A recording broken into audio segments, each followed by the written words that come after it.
കാച്ചിലുണ്ട്, നമ്മൾ കുഴിച്ചിട്ടിട്ടുണ്ട്. ആദ്യമായിട്ട് ഇക്കൊല്ലത്തെ ആദ്യത്തെ കാച്ചിൽ പറിക്കുവാണ്. ഇതിന്റെ ഓല കയറിയിട്ട് നോക്കി വള്ളി കയറി ആ തെങ്ങിന്റെ മേലെ എത്തിയിട്ടുണ്ടെന്നുള്ളതാണ്. കാച്ചിലിന്റെ വള്ളി ഈ മഹാഗണിയുടെ ചോട്ടിലേക്ക് കയറ്റി വിട്ടതായിരുന്നു. അത് അങ്ങ് തെങ്ങിന് വലിച്ചു കിട്ടിയ കമ്പിയെ കൂടെ കയറിയാണ് മുകളിലെത്തിയിട്ടുണ്ട്. അത് പറിച്ചു നോക്കാം വല്ല ഉണ്ടോ എന്നുള്ളത്. ഒരു പ്രതീക്ഷയുണ്ട് വലിയ കാച്ചിലായിരിക്കും എന്നുള്ളത്. എന്തായാലും ഇന്ന് സാരി ഗ്ലൂക്കോസിന് ഒരു കാച്ചിൽ കഴിക്കണമെന്നൊരു ആഗ്രഹം അല്ലേ നമുക്ക്. ഇത് കുറച്ച് മാന്തണമെന്ന് തോന്നുന്നു കേട്ടോ. ഇത് നല്ല ചുമന്ന കാച്ചിലാണ് കേട്ടോ. നല്ല കയ്യിലൊന്ന് അനങ്ങിയിട്ടുണ്ട്.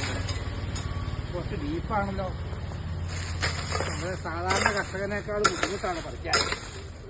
നമ്മള് തമിഴിനെ വിളിക്കേണ്ടി വരുമോ? എന്റെ വള്ളി ഇതാണ്. വള്ളി മാത്രമേ ഉള്ളൂ.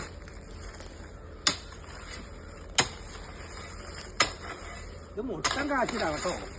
എനിക്ക് തോന്നുന്നു ഒരു 6-7 കിലോ ഉണ്ടാകുമെന്ന് തോന്നുന്നു.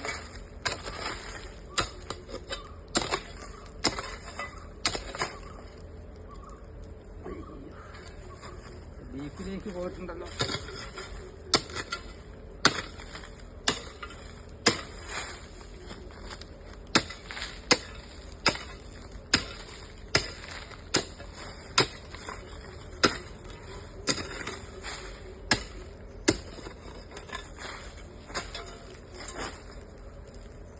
എന്റെ അമ്മ സാരി ഗ്ലൂക്കോസിനെ വിളിക്കണമല്ലോ. ഇതൊരു 7-8 കിലോ ഉണ്ട്. ഒരു 2 പീസാണ് ഒന്നിൽ തന്നെ. ഇതൊരു 4-5 കിലോ വരും ഈ പീസ്. ഇതും ഒരു 4-5 കിലോ വരും. അങ്ങനെ മൊത്തം ഒരു 10 കിലോ വേണ്ടെന്നാണ് തോന്നുന്നത്. 1, 2, 3 പീസായത്. ഓക്കെ, നല്ല വിളവാണല്ലോ. കാച്ചിലിന് മാർക്കറ്റ് ഉണ്ടെങ്കിൽ നമുക്ക് കടയിൽ കൊടുക്കാം. അടുത്ത കൊല്ലത്തേക്ക് ഇത് കുഴിച്ചിടാൻ വെക്കുകയും ചെയ്യാം ഈ പീസ്.